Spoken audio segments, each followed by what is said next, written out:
I'm going to start off with this multiple choice question over here, back to my teaching days, okay? A successful marriage is based on A, love, B, compromise, C, common interest, D, common values. All of them are good answers, but I'm going to argue one of them, okay? Just take 30 seconds to talk to your partner what you think is my answer. Go ahead. All right, let's see if we can get a little bit of consensus over here and see if we get some consistency. Okay, don't be swayed by what anyone else is saying, just by a show of hands. Successful marriage is based on A, love. 3, 4, 4.5 people. God bless you people. There's always a couple in the crowd. There's always got to be a few. Great answer. It's not my number one though. But I'm glad that there's still some hopeful people. I've been in crowds where not one person put up their hand. Okay, B, compromise. How many people think it's compromise? Okay, a lot of people. All right, fantastic. I'm going to give you a quick little story about compromise over here. You know, when my wife Karen and I first got married, I was a very, very practical person, maybe with my math background, finance background. And she wanted to be on the North Shore. I'm not sure what it is with these North Shore people. They always want to come back to the North Shore. And I wasn't from the North Shore, so it's a little bit more expensive over there, and I was from the Valley, and then I thought, you know what makes the most sense is that you want to be on the North Shore close to your parents. I just want to be closer to work. What would make the most sense if we split it right halfway to Port Moody. Port Moody's right in the middle of work. So geographically it made sense, and then economically it made sense. And my wife said, well, I want to be really, really close to my mother, and you want to be closer to work, and I thought halfway is Port Moody, so we ended up compromising.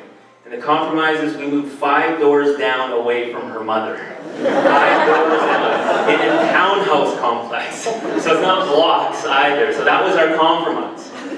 And then when I said, well, you know, you kind of got the home where we want to go, and then we started furnishing our place. We took a look at, you know, furniture, and I saw these lovely burgundy couches, which I felt would go with our new place. And then she saw these blue couches, which she liked. And so we said, you know, you kind of got to pick where we live. I think the burgundy is really quite nice.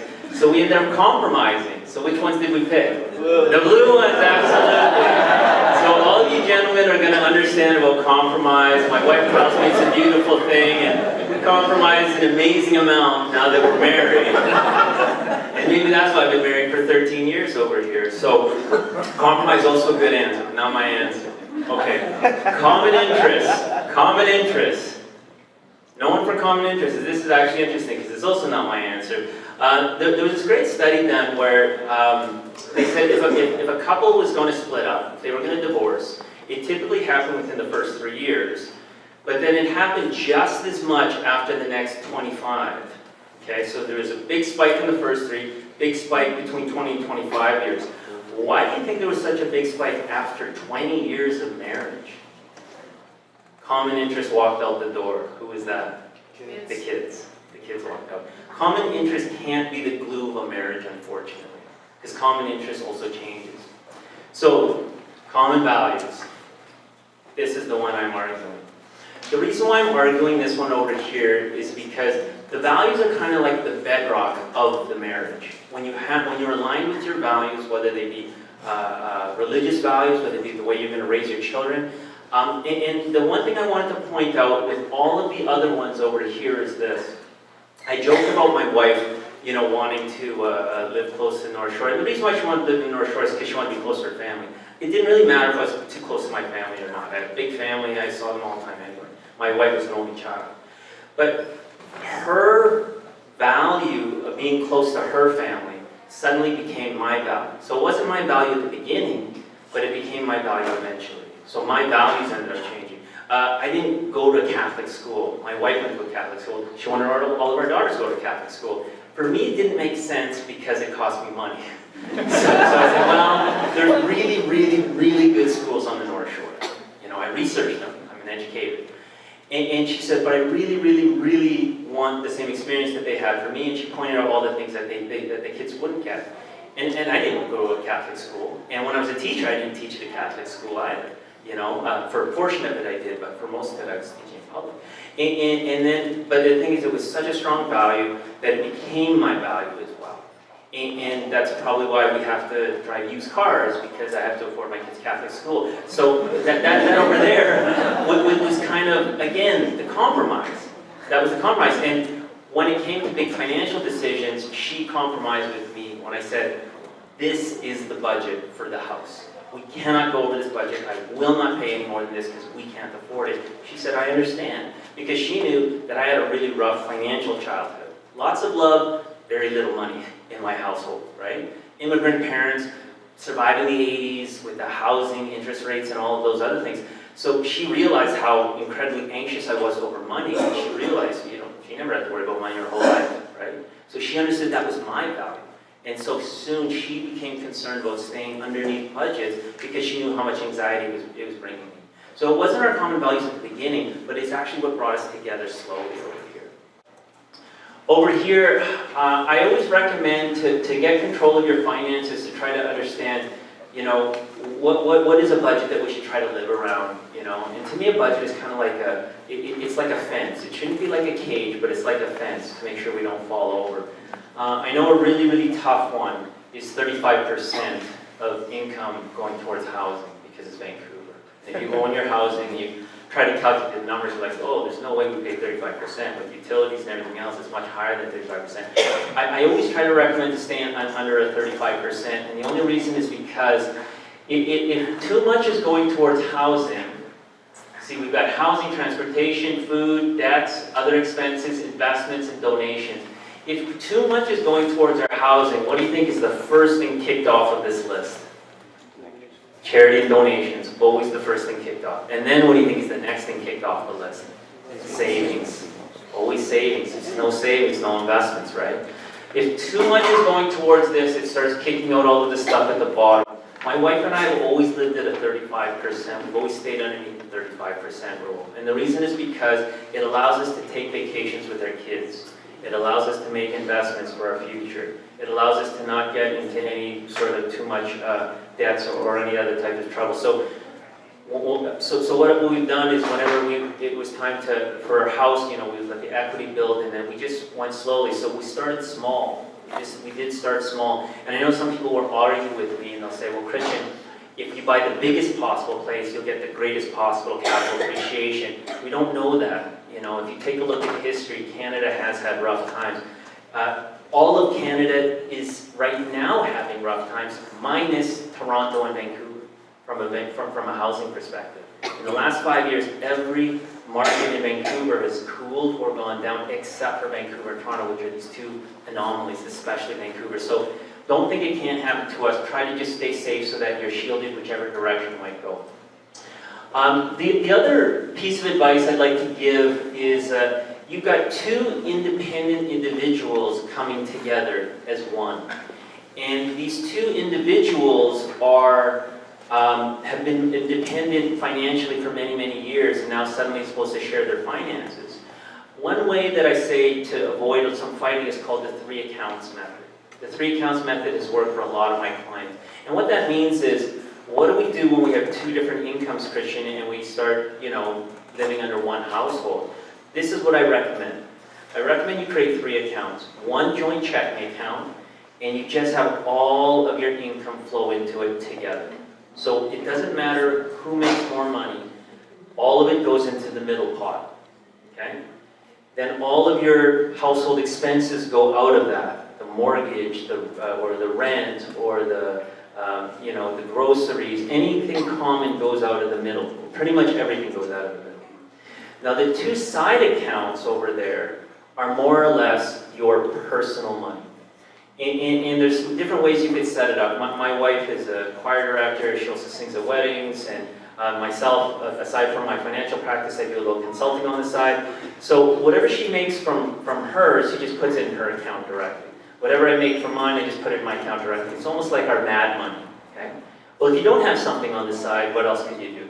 You could do an allowance system. All of our money goes in the middle, and each of us equally get, $200 a month. The only reason why I like this method is because if my wife comes home and she just bought a $300 pair of pants, which is crazy, it'll make you go crazy seeing something like that, right? But there's no fighting involved. when it just can't be. She says, oh, don't worry, I use that in my account. I said, oh, you use your account? Okay, then I know it didn't touch anything, right? Or maybe she'll come home and she'll say, why on earth did you buy a 50-inch big screen TV when we already have 2 other 50-inch big screen TVs in this house? She says, look, don't worry. It came out of my account. I've been saving for 5-6 months in order to buy this. She says, oh, okay. See, because that way it avoids the fighting whenever there's some personal thing that you want to buy. And the person's saying, yeah, but that's coming out of our money, right? And so what I try to recommend is you still hold your independence in that way, but at the same time, it really is not only the two becoming one, but it is the two incomes becoming one. And a lot of people will ask me, Christian, what do you think we should do with debt? I'm coming into the marriage with a house plus an investment property. And my wife is coming in with $30,000 of student loans. Okay? Do we keep them separate, or do we combine everything, right? Well, let's just play this out a little bit further, okay? 10 years down the road, his assets are like growing like crazy. He leans over. So how's that debt going? How much progress are you making on that debt over there, right? Or when it looks like even the income perspective, when kids start to come, and it doesn't matter which one, the male or the female, whoever continues to work, their career continues to accelerate and their income continues to accelerate, where the other one is now stagnant because of course they're working inside the home. Are you going to look and say, oh, I'm about to go out and have a great time with all my money, and off of your budget you should probably stay home tonight. Right? It's not going to work. It's not going to work, right? So trying to split it, what I found with my wife and I, my wife's worked part-time ever since our first daughter, ever since she was pregnant. She's never gone back full-time. And as a matter of fact, she's even going more part-time now. My career has accelerated. I picked up 2 master's degrees from when we first got married over here, so of course my career has accelerated a lot more. But it's all our money. We make all of our decisions together. Even though I'm the finance guy, we still make all of our decisions together.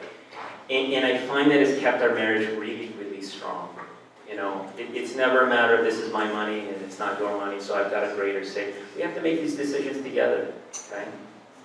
So the 3 accounts methods tends to help when it comes to avoiding arguments over here. So I would recommend it, okay? Really quickly, what do you think we should do with the debt, Christian? I'm not telling you to do this. I'm saying this is what I would do. The 2 become one. It's ours now. How are we going to deal with it, right?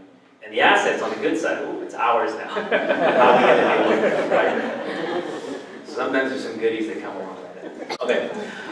One thing is you have no idea what your expenses will even look like if you don't track it. If you don't track it, you have no idea where you are. So I'm going to recommend tracking. There's all these apps. At the end, I'm going to say if you want to get my budget sheet, there's an easy way to get my budget sheet, but you got to track it somehow. If you're not tracking it, then you have no idea if you're even making progress or not. Okay? My budget sheet's pretty simple. It's just an Excel sheet that's been written. I have a little kit that I like to give to people. People would enter in their income. It would show you what their monthly income is, whatever your tax rate is. You would calculate your tax rate. And then just in the first column over here, you would list out all of your expenses. By doing this, it breaks down the percentages of where everything is being slotted. I think it's a very, very valuable tool over here. Okay?